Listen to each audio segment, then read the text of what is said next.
Chapter 20. Scout started her Saturday early. When she woke, Duke was already up and playing a video game with his headphones on.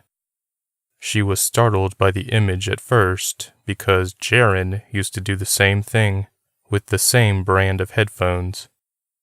Anything that reminded Scout of him was something she could do without. She and Taylor then got dressed in their bathing suits and headed down to the pool. It was another hot day, and though Scout dreaded driving home in this weather, she decided she would focus on that later and enjoy herself now. The water felt great against her skin, and she felt relaxed. That was until she saw August Dickerson. She'd been soaking up the sun in a beach chair when he sat down next to her and stuck his nose in an e-reader. He didn't seem to recognize her, but she couldn't stop staring at him. The real-life Dr. Mason Campbell from Bad Logic was sitting next to her. Scout couldn't catch her breath. Her heart raced. He slowly looked up at her from the corners of his eyes. "Hi there," he said nervously. "Hi. Sorry for staring. We met yesterday?" He snapped his fingers. "Wait, it'll come to me. Scout Gallery?" "That's exactly right." She wasn't about to correct him about her last name. "It was great meeting you. I've been a fan of yours for so long. I wasn't expecting to see you among us mortals."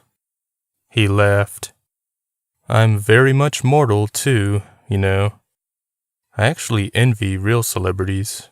They can't just go anywhere they want without being hounded. That's the life I want.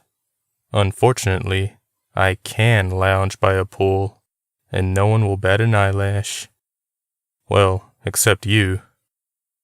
Scout giggled in a way she'd never giggled before.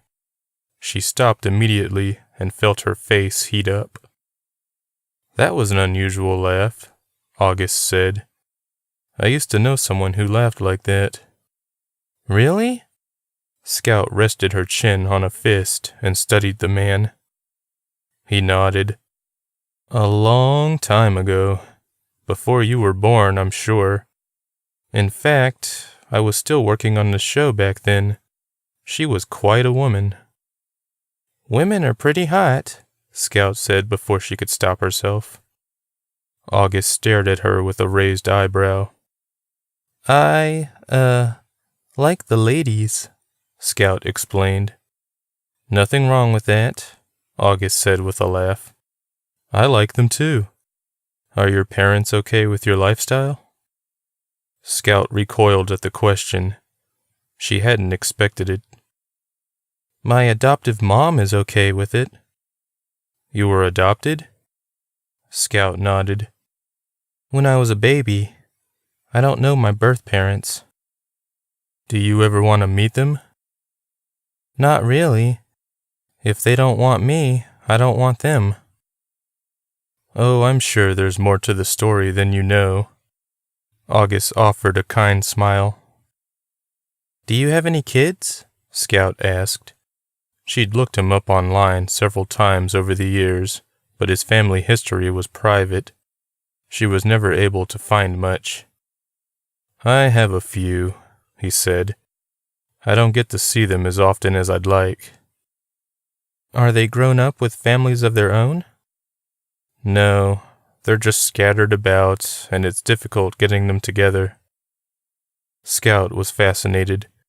She'd learned more about one of her favorite actors in 24 hours than she had in a decade. "I hear Cassandra Fairchild is making some kind of announcement," Scout told him. "Do you know what it's about?" "What do you think it's about, Scout?" "Maybe they're rebooting Bad Logic," she asked hopefully. "Or turning it into a movie. I can't help but find it too coincidental that you're both attending this convention at the same time." August laughed sadly. "I'm attending because I need the money. I have no earthly idea why she's here, and believe me when I say I tried to find out. That woman ruined my career when she fired me from the show. Trust me, Scout. I would never work with her again." Scout was saddened by the news, and a little shocked at the hatred in his voice. It was low and contained, but it was definitely there. August turned off his e-reader and stood. "I need to get going. It was lovely seeing you, Scout. Hopefully I'll catch you again before the convention is over." He walked away just as Taylor climbed out of the pool. "Who was that tall guy?" she asked Scout. "My favorite actor." Taylor dried herself with a towel and took the newly departed chair. "Can I ask you something?" "Sure," Scout said. "Is there something going on?" "What do you mean?" "Well, when we were driving here last night and we passed that dead cow, you seemed weird. And then you got even weirder when I talked about hanging out with Garth." Scout sighed. "I just can't get some things out of my head." Taylor sat up. "What?" "With what I saw yesterday, and with what Dante saw in the bathroom." "You think there's a copycat here?" Taylor asked. "I don't know." "What do you mean you don't know?" Taylor's voice got a little louder. "Well, there isn't any real proof there's a killer running around. There's that one dead guy, but the cops didn't find him, right?" Taylor nodded. "Do you want to leave?" Scout asked. Taylor shook her head. "We can stay. Besides, if there is another killer, I can't, in good conscience, leave him or her to do their stuff. Besides, we kicked Jaren's and Ricky's asses last year, right?" Scout smiled. "Right." Taylor laid back down and closed her eyes for a moment. Then she opened them again. "Wait, that doesn't explain why you acted weird about Garth." Scout said nothing. "Hold on," Taylor said. "Do you think he killed that boy in the bathroom?" Again, Scout said nothing. "That tiny boy?" Taylor joked.